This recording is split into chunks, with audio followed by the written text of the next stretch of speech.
my name is Lynn Farrington. I'm the curator for printed books in the KISS-like Center for Special Collections, Rare Books and Manuscripts here at the Penn Libraries. The two collections came to Penn at just about the same time. Penn professors David Stern and his wife, Catherine Helstein, had dinner with their good friends, William and Lisa Gross. Lisa is the sister of William Steig's widow, Jeannie Steig, and she mentioned that Jeannie was willing to give away collections of his original drawings and manuscripts to institutions on the condition that the institution do an exhibition of them.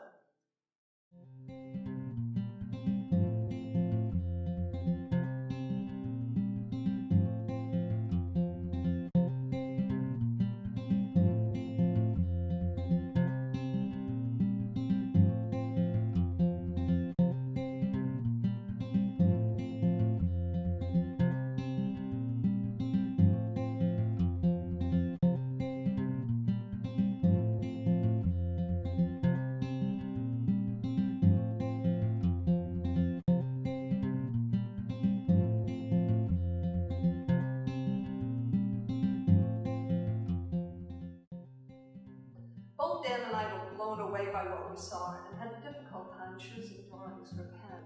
We once again made the argument for archival materials as well as drawings, and Jeannie, after talking it over with Phelan, agreed that they should come to Penn. We were very excited.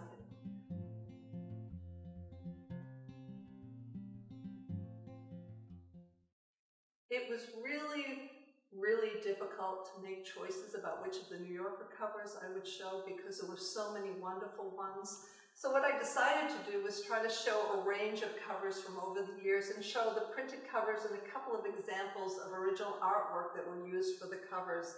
I actually think his covers are extraordinary, and he did so many of them tied to particular holidays. We have Halloween, we have Christmas, we have Thanksgiving with Halloween moving off stage and Christmas moving on stage. We have Columbus Day, we have St. Patrick's Day, and then we have other examples here. I find his New Yorker covers totally wonderful, and I wanted to share a group of them with people coming to the exhibition.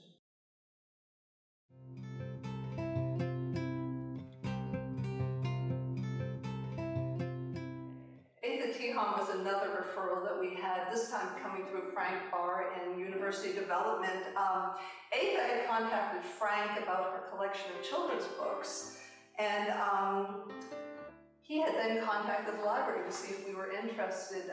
Dan Tracer and I once again went up to, this time to Syracuse. It was 2010 also, December of 2010. And we went to visit Atha to see her collection, to find out more about her, and just, you know, get a sense of what she had and what she wanted to do with her collection. We spent a lovely day at her home, hearing about her work as a book designer and art director for Dalla Books for Young Readers, and as a freelance designer for Farrar, Straus and Giroux. We, that day, expressed strong interest in having her collection at Penn, especially as we had been working towards bringing in more and more children's books collections at that time, and this looked like an ideal collection that would fill in an area that we didn't have much material in. We signed the gift agreement in 2014 in anticipation of this exhibition as well, and I've been working with Susan on trying to think through what the exhibition would be and how it would honor her art.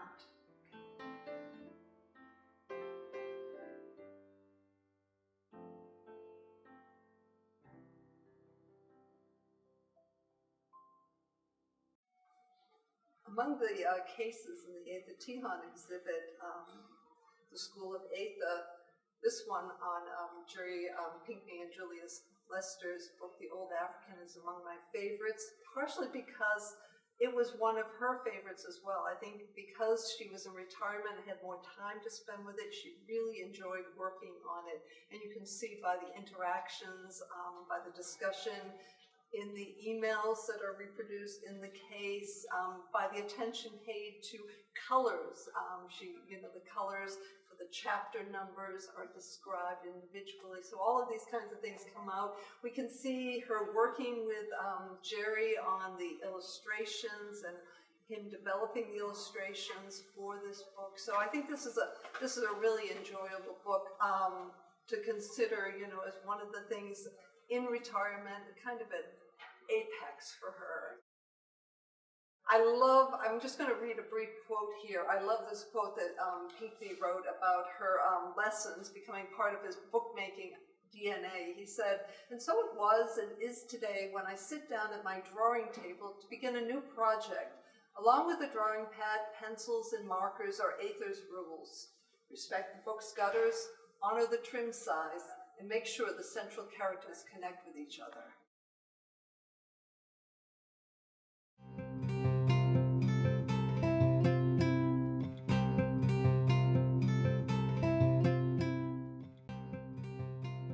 An event like the Children's Book Symposium is a concrete way to highlight the importance of children's books in a special collection settings. It was an opportunity to bring such a large group of people together and to have a conversation with them, and to allow them to have a conversation with each other and with the audience.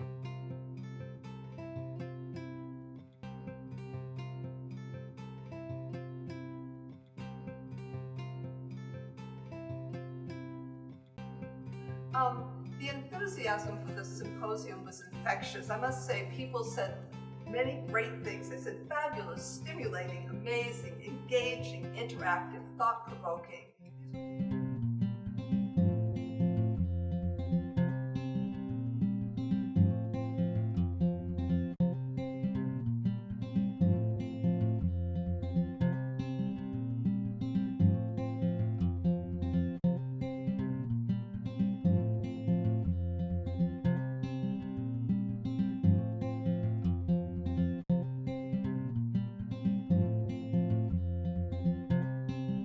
Without donors of collections, as well as donors of funds, the Penn Libraries would have far fewer resources for students, faculties, and outside researchers. So we remain immensely grateful to all of them for their willingness to share their collections, whether they're collectors or families of people who have collections.